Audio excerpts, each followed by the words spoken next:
କେହି ଏମିତି ମଣିଷ ଯିଏ କେବଳ ଆମକୁ ଭଲ ପାଉଥିବ, ସେ ତା ନିଜ ପାଇଁ ନୁହଁ ବରଂ ଆମ ପାଇଁ ଭଲ ପାଉଥିବ। ଆଉ ଏମିତି ମଣିଷଟିଏ ଖୋଜି ପାଇବା ନା ଏ ସାରା ତ୍ରିଭୁବନରେ ବି ସମ୍ଭବ ନୁହଁ। ଆଉ ଯଦି କିଏ ସେମିତି ମଣିଷ ମିଳେ ନା, ତାହେଲେ ସ୍ୱୟଂ ଭଗବାନ, କାରଣ ଯିଏ ଆମକୁ ବିନା ସ୍ୱାର୍ଥରେ ଭଲ ପାଇଥାନ୍ତି।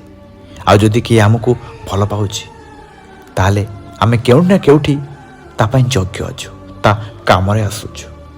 ଆଉ ଯେଉଁଦିନ ଆମେ ତା ପାଇଁ ଅଯୋଗ୍ୟ ହୋଇଯିବୁ ନା, ସେଦିନ ସେ ଆମ ଆଡ଼କୁ ଆଉ ଦେଖିବ ନାହିଁ, ସେ କେହି ବି ହଉ। କାରଣ ଭଗବାନ ହିଁ ଏକମାତ୍ର ଯିଏ ଆମକୁ ସବୁ ପରିସ୍ଥିତିରେ ଭଲ ପାଇଥାନ୍ତି। କିନ୍ତୁ ସଂସାରରେ ଥିବା ସାଂସାରିକ ମଣିଷ ଯଦି ଆପଣଙ୍କୁ ଭଲ ପାଉଛି ନା, ସେ ସେତେ ପର୍ଯ୍ୟନ୍ତ ଆପଣଙ୍କୁ ଭଲ ପାଇଥାଏ ଯେତେ ପର୍ଯ୍ୟନ୍ତ ତାକୁ ତା'ର ସ୍ୱାର୍ଥ ପୂରଣ ହୋଇଥାଏ।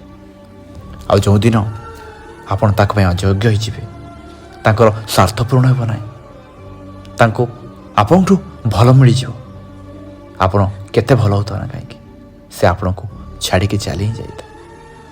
ତେଣୁ ଯଦି ଭଲ ପାଇବାର ଅଛି ନା, ତାହେଲେ ଏ ସାଂସାରିକ ମନୁଷ୍ୟକୁ ନୁହଁ ବରଂ ସେଇ ସ୍ୱୟଂ ପରମ ପିତା ପରମ ବ୍ରହ୍ମ ଭଗବାନଙ୍କୁ ଭଲ ପାଆନ୍ତୁ। ଆଉ ସେ ହିଁ ଆପଣଙ୍କୁ ସବୁ ପରିସ୍ଥିତିରେ, ଆପଣଙ୍କ ପାଖରେ କିଛି ଥାଉ କି ନଥାଉ, ଆପଣ ଯୋଗ୍ୟ ହୁଅନ୍ତୁ କି ଅଯୋଗ୍ୟ, ଆପଣଙ୍କୁ ସବୁ ପରିସ୍ଥିତିରେ ସେ ଭଲ ପାଇଥାନ୍ତି। ହଁ ଆଜ୍ଞା, ସବୁ ପରିସ୍ଥିତି ସେ ଭଲ ପାଇଥାନ୍ତି।